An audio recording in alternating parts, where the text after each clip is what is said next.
Friedman is something of a romantic who is interested in good stories and in trying to explain what otherwise would remain mysteries. In the process of doing so, he and his colleagues have constructed really a marvelous story. It's a story of momentous happenings, of mysterious occurrences, of good guys and bad guys, and that has a transcendental message that we are not alone in the universe. It's very interesting to see what has transpired in Roswell itself and what the town has done with the celebrity that has come with Roswell, the flying saucer crash. For a long time, there was a good deal of resistance in town to the idea that they should in any way try to exploit it or take advantage of it. But Max Littell and Glenn Dennis and Walter Haut, three founders of the International UFO Museum and Research Center in Roswell, pressed ahead anyway. And over time, people began to realize that this was an opportunity to have people not only come to or pass through Roswell on their way to Carlsbad Caverns and the like, but to stick around for a couple of days. I've been to Fatima and Lourdes and to Jerusalem and to one of the great shrines of the Lord Shiva in Nepal, and I prefer what I saw in Roswell. I was in Lourdes during the Festival of the Assumption of the Virgin, and it was very impressive and hypnotic, really. But I didn't have anywhere near as much fun as I did in Roswell. One of the things that constantly happened in Roswell was people would turn to us, and constant theme, a constant question that was being asked again and again was, do you believe? Are you a believer? People would introduce, hi, I'm so-and-so from Duluth, and are you a believer?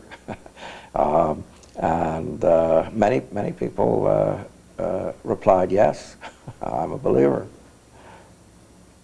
When we started on this idea of having a UFO museum, Stan Friedman was the first one that helped us out. He still helps us out.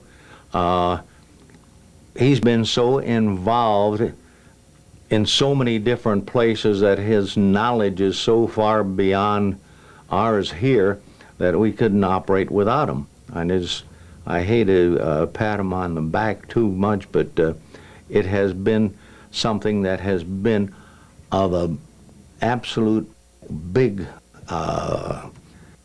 operation.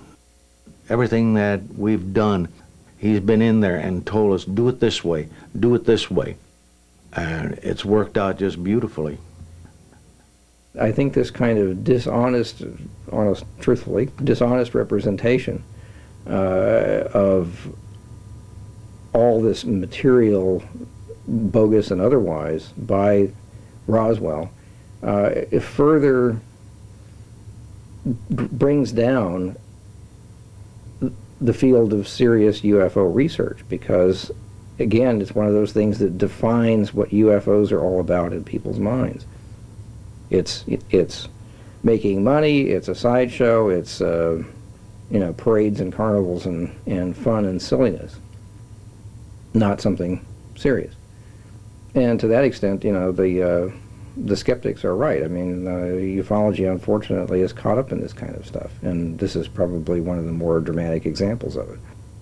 I was on a television program once, a town meeting, a Sunday afternoon. Every Sunday, this is out in Portland, Oregon, every Sunday they ask people to phone in yes or no to a question. This week the question was, do you think the government's told us all it knows about flying saucers? And I was in the hot seat, and they'd gone down to Roswell and so forth. 3,900 people called. 92% said no, they don't think the government's told us all it knows about flying saucers. That's a pretty big lack of confidence, and they couldn't all have been just UFO believers, if you will. I hate that term, but I'm stuck with using it. You know what I mean when I say it. So, yes, there is a pop culture side to all of this. One reason, incidentally, is a peculiar one. When I asked the people at the gift shop at the Roswell International UFO Museum and Research Center, though there are a lot of places where you can buy alien-oriented stuff, T-shirts and all the rest. Oh, all over the place. Many, many companies. Well, one reason is you don't need to pay royalties to anybody. At least the aliens haven't billed anybody for using their likeness. So there's an interaction here. Pop culture tends to follow reality. Roswell gives it a face, a focus.